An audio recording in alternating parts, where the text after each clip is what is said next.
Sigamos.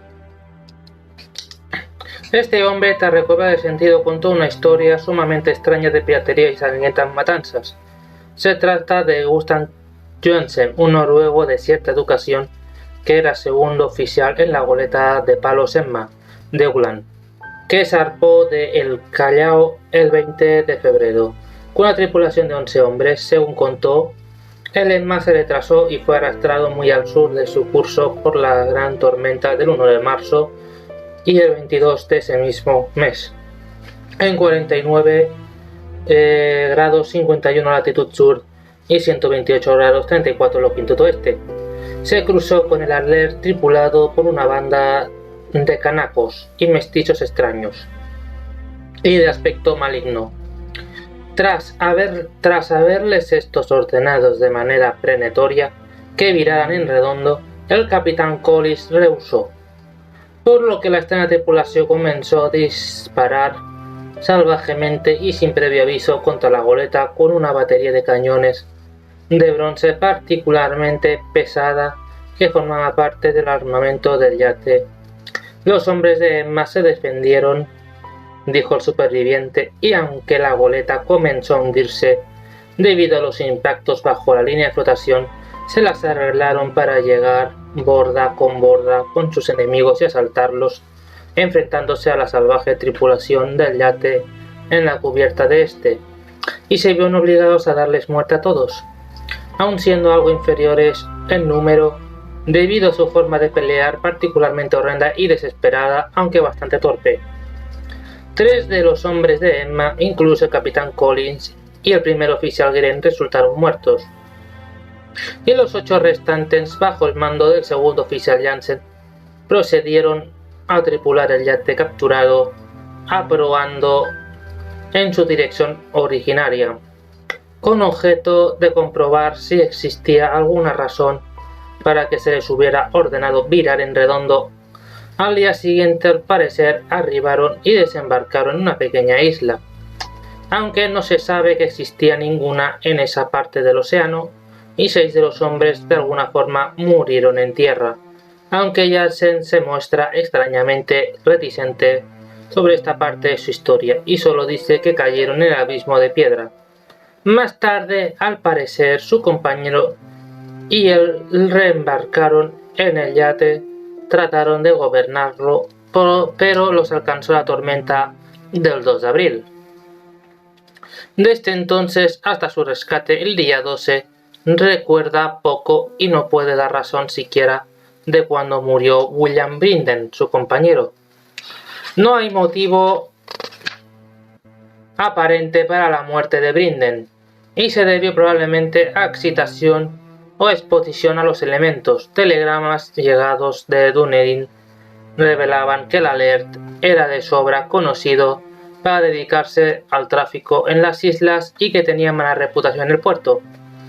Pertenecía a un curioso grupo de mestizos cuyas frecuentes reuniones y viajes nocturnos a los bosques provocaban no poca curiosidad. Habían hecho a la vela con gran prisa justo tras la tormenta y el terremoto del 1 de marzo. Nuestro corresponsal en Uppland tiene del Emma y de su tripulación las más excelentes referencias y describe a Johansen como un hombre bueno y digno de confianza, y el almirante Tajo abrirá una encuesta para esclarecer el asunto, comenzando mañana mismo, y se hará todo lo posible para que Johansen hable con más libertad de lo que ha hecho hasta ahora. Eso era todo, aparte de la reproducción de la infernal imagen. Pero qué cantidad de ideas desató en mi mente. Aquí había un nuevo tesoro de datos acerca del culto de Cthulhu, así como clara evidencia de que existían extraños intereses tanto en el mar como en la tierra. ¿Qué motivo había incitado a la tripulación del mestizo a ordenar virar al Emma mientras navegaba en aquellas aguas con su odioso ídolo? ¿Cuál era aquella desconocida isla en la que habían muerto 6 de los tripulantes del Emma? ¿Y por qué se mostraba el oficial tan reacio a hablar? ¿Qué había revelado una investigación del vicealmirantazgo y que se sabía del malévolo culto en Dunedin? Y lo más intrigante de todo, cuán profunda y poco casual era esta relación de fechas que le daba un maligno y ahora innegable sentido a la multitud de sucesos tan cuidadosamente recopilados por mi tío.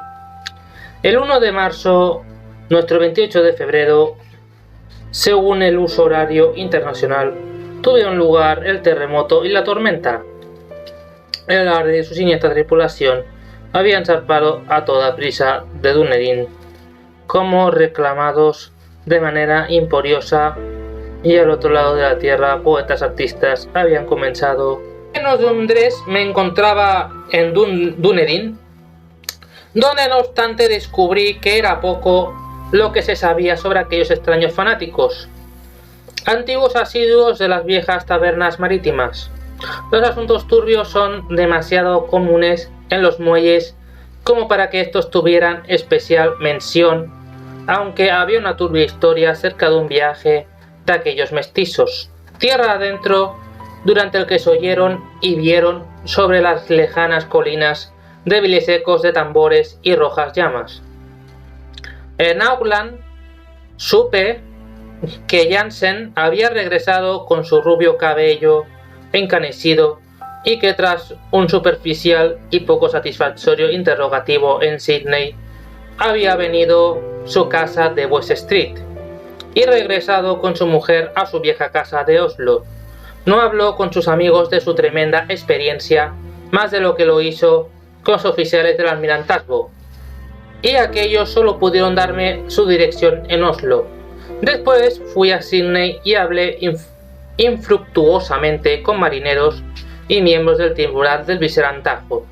Vi el Alert, ahora vendido y en servicio en el muelle circular en Sydney Cove, pero no conseguí sacar nada en claro de su vieja carga no entregada, la imagen aclillada con su cabeza de jibia, cuerpo de dragón, alas escamosas y pedestal cubierto de jeroglíficos.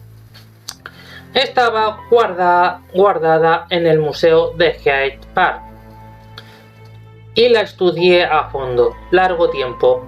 Encontré su factura exquisita y siniestra, llena del mismo misterio total, antigüedad terrible y ajenidad ultrarrena del material que había percibido en la imagen de Legreche.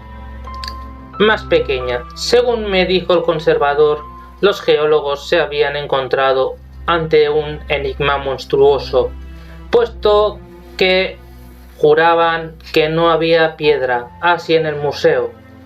Entonces, con un escalofrío, pensé en lo viejo en el que el viejo Castro le había contado a Legreche sobre grandes antiguos.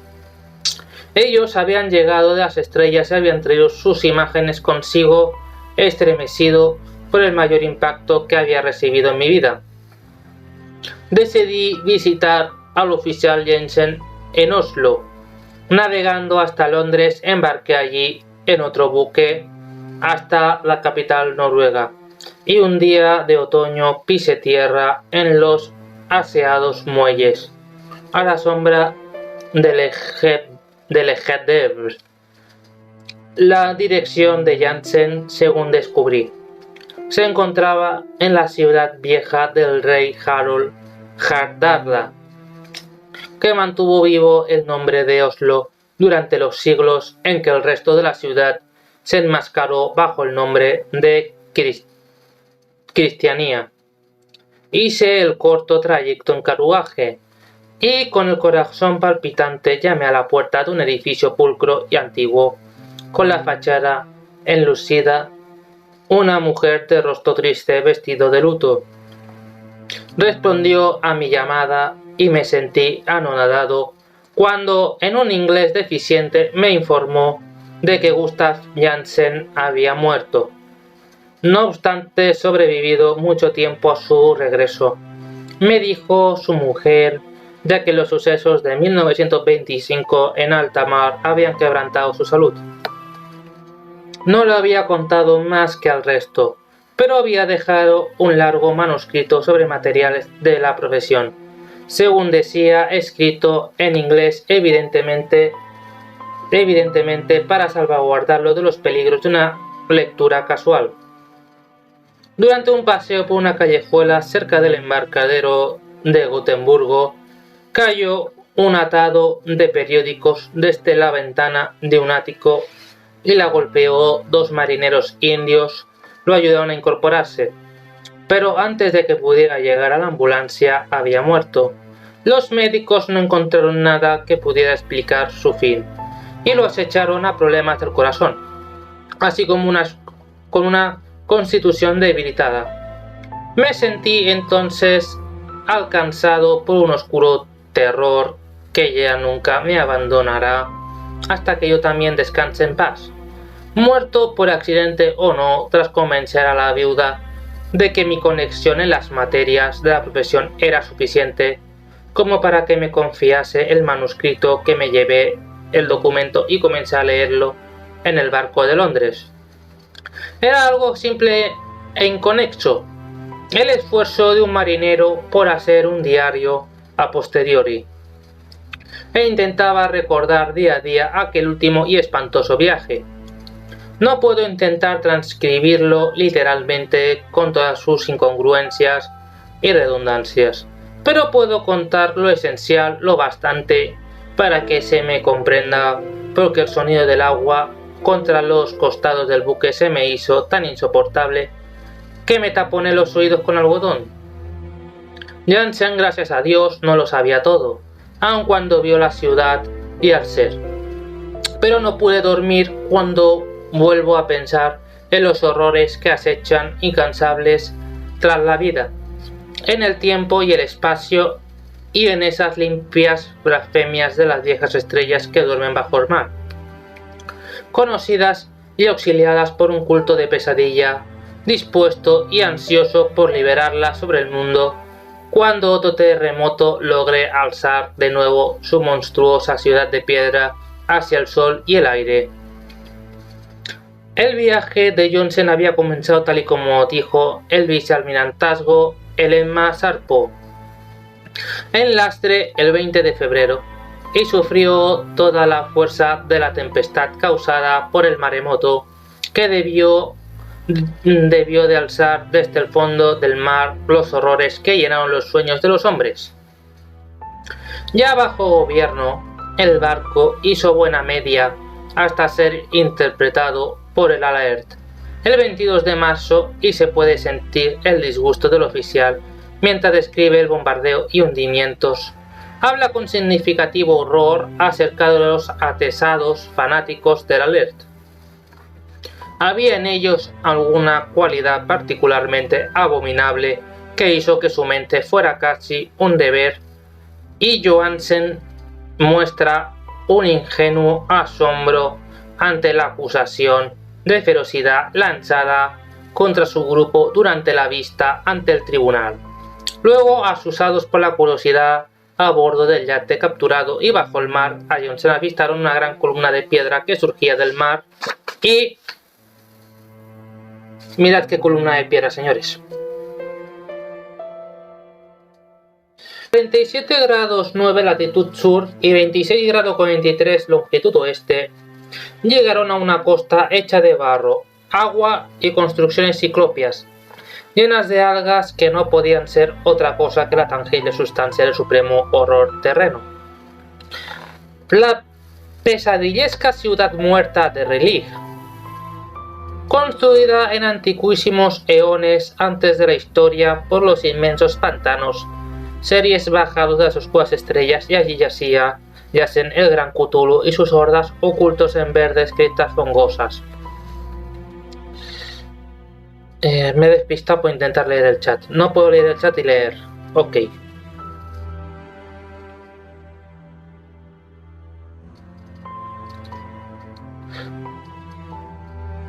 La pesadillesca ciudad de contiene los inmensos pantanos y seres bajados de las oscuras estrellas. Allí yacen el gran Cthulhu y sus hordas, ocultos en verdes criptas fongosas, y enviando al fin 3 ciclos incalculables los pensamientos que llenan de miedo los sueños de los sensibles y que llaman de maneras imperiosas a los devotos a comenzar su peregrinaje de liberación y restauración. Nada de eso sabía Johansen, pero por Dios que pronto lo descubrió.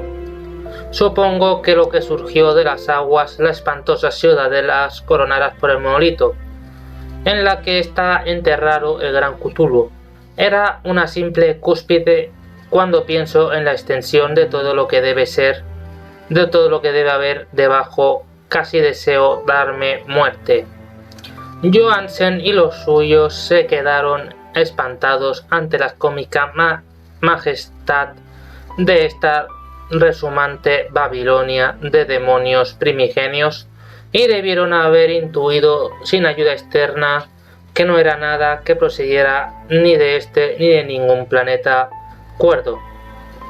En cada línea de la espantosa descripción del oficial resulta patente el horror ante el increíble tamaño de los sillares de piedra verdosa, la vertiginosa altura del gran monolito tallado y el escalofriante parecido de las colosales estatuas y bajorrelieves con la extraña imagen encontrada en el altar de Alert. Sin conocer el futurismo, Johansen describe algo muy parecido cuando habla de la ciudad, ya que en vez de referirse a estructuras definidas o edificios se detiene solo en vagas impresiones causadas por vastos ángulos y superficies de piedras, superficies demasiado grandes para permanecer a seres normales o apropiados a esta tierra, superficies impías llenas de horribles imágenes y jeroglíficos. Mencionó su referencia a ángulos porque sugieren algo a lo que Vilgos había aludido al hablar de sus espantados sueños. Había dicho que la geometría del lugar con el que había soñado era normal, no euclidiana, e insinuaba de forma espantosa esferas y dimensiones muy alejadas de la nuestra. Y era un inculto marinero, sentía lo mismo al observar aquella terrible realidad. Johansen y sus hombres desembarcaron en una empinada orilla fangosa de esta monstruosa acrópolis y treparon resbalando sobre los titánicos bloques resumantes, que no habían sido hechos para escalera de mortales. El mismo sol en el cielo parecía distorsionado cuando observaron a través del polarizante miasma que emanaba de esta empanada perversión, y una retorcida amenaza y ansiedad acechaban fijamente tras aquellos ángulos de roca ciselada, locamente esquivos en los que una segunda mirada mostraba concavidad donde la primera había mostrado convexidad. Aún antes de ver algo más definido que piedra, limo y algas, algo muy similar al miedo había tocado ya a todos los exploradores. Cada cual hubiera salido corriendo de no haber temido al desprecio de los demás, y fue solo de mala gana como buscaron en vano, como luego quedó demostrado, algún recuerdo que llevarse consigo. Fue Rodríguez el portugués quien trepó hasta el pie del monolito y gritó acerca de lo que había encontrado. El resto lo siguió y miró con curiosidad de la inmensa puerta tallada con él, ahora familiar calamar dragón en bajo relieve. Era, según Johansen, como una enorme puerta de granero, y todos sintieron que era eso, una puerta gracias a los ornamentos de dintel, umbral y jambas, aunque no pudieron decir si era plana como una escotilla o sasegada como la portazuela de un sótano.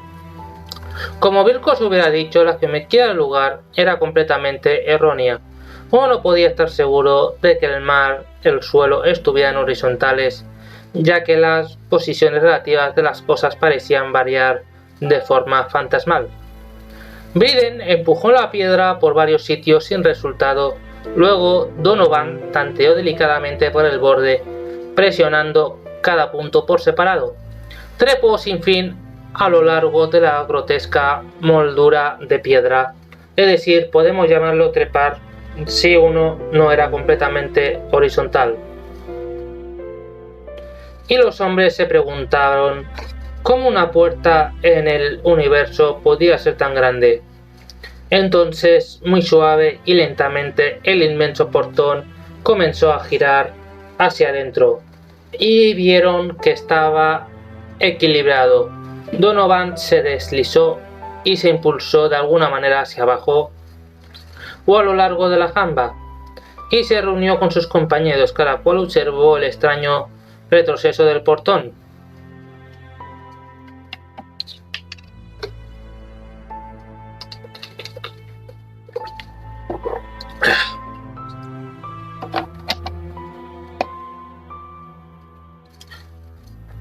Monstruosamente esculpido en aquella fantasía de prismáticas distorsiones, se movió anormalmente de una forma diagonal, por lo que todas las reglas de la materia y las perspectivas parecían trastocadas. La abertura era negra de una oscuridad casi material.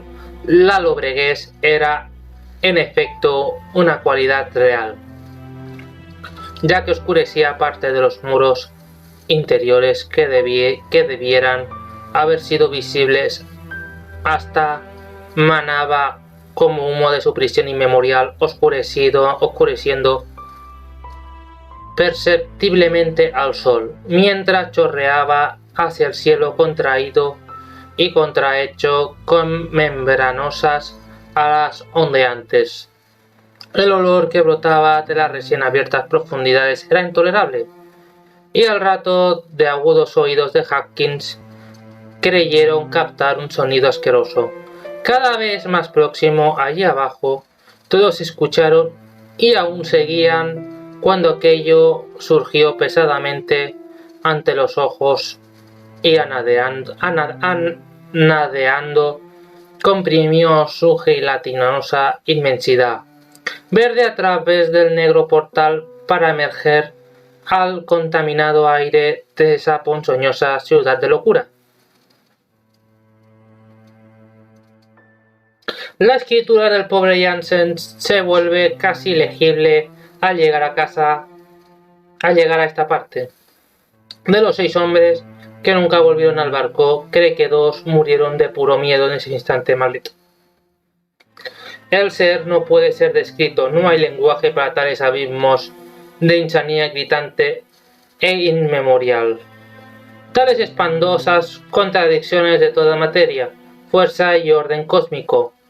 Una montaña caminando o trastilleando, Dios mío, ¿qué tiene de extraño que el otro lado de la tierra un gran arquitecto se volviera loco y el pobre Wilcox fuera atacado de fiebres en ese instante telepático?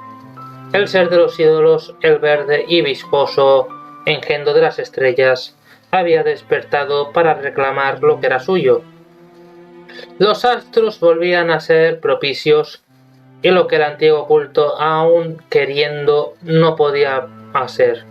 Lo había conseguido por accidente una banda de inocentes marinos tras miles de millones de años. El gran Cthulhu estaba libre de nuevo y rebosante de alegría. Han despertado algo. Se han encontrado esta ciudad, han tocado la puerta gigantesca y han despertado algo. 3 hombres fueron barridos por aquellas fofas garras antes de que nadie pudiera darse la vuelta. Descansen en paz si es que hay descanso en el universo. Eran Donovan, Guerrera y Armstrong Perker. Resbaló mientras los 3 que quedaban se sumían frenéticamente en interminables visiones de piedra cubierta de algas, huyendo hacia el bote, y Johansen jura que se lo tragó un ángulo de sillería que no tendría que haber estado allí. Un ángulo que, pese a ser agudo, se comportaba como si fuera obtuso. Así que solo Britnen y Jansen llegaron al bote y bogaron a la desesperada rumbo al Alert, mientras la montañosa monstruosidad descendía con laxitud y a través de las fungosas piedras titubeaba temblando al borde de las aguas. Aunque daba bastante presión, y a pesar de que todos habían desembarcado y les llevó solo unos instantes férriles, ajetreo arriba y abajo entre ruedas y maquinaria. Al poner en marcha el Alert, lentamente entre los distorsionados horrores de esa indescriptible escena, comenzó a batir las letales aguas, mientras al borde de la sillería de esas orillas de Osario, que no era de esta tierra, al titánico ser de las estrellas que se debatía y balbuceaba como Polifemo, maldiciendo el fugitivo barco de Odiseo. Entonces, más poderosamente que el citado cíclope, el gran Cthulhu entró oleosamente en las aguas y comenzó a perseguirlos con inmensos golpes de cósmica potencia que alzaban olas. Esto pasa en el Océano Pacífico, Bobby. La ciudad de Hier está en el Océano Pacífico y alberga en su interior a un ser ancestral llamado Cthulhu, que entre otras cosas es grande como una montaña y tiene poderes sobre los hombres como interferir en sueños, pensamientos, etc. Pero vamos a irlo viendo poco a poco. Aparte de todo eso, Cthulhu tiene sus huestes. Bien lo dicen que la ciudad está rodeada por monstruos. Brinden miró atrás y enloquecido riendo de manera estridente hasta que le alcanzó la muerte en el camarote, mientras Jansen deambulaba delirante. Pero Jansen no se había rendido, sabía que el ser sin duda alcanzaría el Alert antes de que esto hubiera lugar a plena presión de vapor. Decidió una maniobra desesperada y dando todo avante corrió como el rayo por cubierta e hizo girar el timón. Hubo un tremendo arremolinar y espumear del agua malsana, y mientras la tensión del vapor subía y subía, el valeroso noruego enfiló contra la perseguidora gelatina que se alzaba sobre la sucia espuma como la proa de algún galeón demoníaco. La espantosa cabeza de calamar con sus serpenteantes tentáculos se alzaba sobre el bauprés del sólido yate, pero Johansen le enfiló sin miedo. Hubo un estallido como el de una vejiga al explotar, una resbaladiza asquerosidad como la que brota de un pez globo atravesado, un hedor como el de un millar de tumbas abiertas y un sonido como el cronista no pudo plasmar por escrito.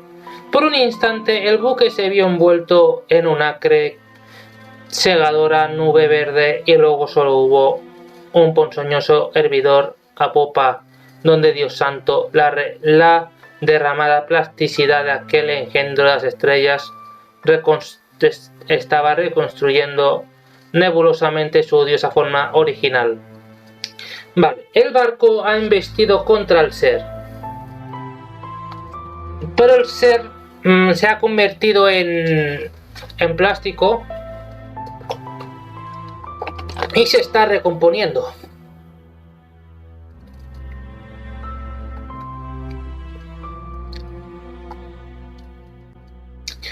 Es que este modo de escritura es del siglo pasado, por lo tanto hay cosas que nos chocan. Aparte, a este escritor le gusta escribir de una manera enrevesada.